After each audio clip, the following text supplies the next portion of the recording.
এবার বাংলাদেশের রাজনৈতিক অঙ্গনে নতুন করে আলোচনার জন্ম দিয়েছে একটি তারেক রহমানের বক্তব্যে সামাজিক যোগাযোগ মাধ্যমে চলছে ব্যাপক বিতর্ক।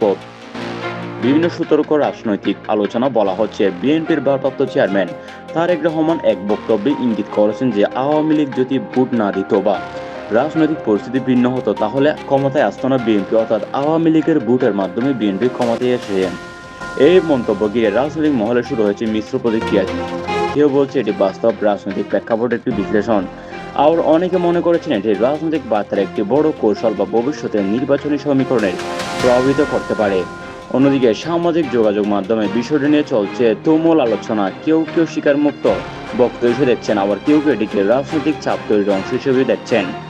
রাজনৈতিক বিশেষজ্ঞরা বলছেন এমন বক্তব্য সাধারণ মানুষের মধ্যে কৌতূহল তৈরি করতে পারে, নির্বাচনী রাজনীতি নতুন আলোচনা যোগ করে। এখন প্রশ্ন হলো, এই বক্তব্য শুধু কি রাজনৈতিক বিশ্লেষণ নাকি রাজনীতির নতুন ইঙ্গিত, যা ভবিষ্যতে কি হতে যাচ্ছে সে নিয়ে বিস্তারিত আলোচনা।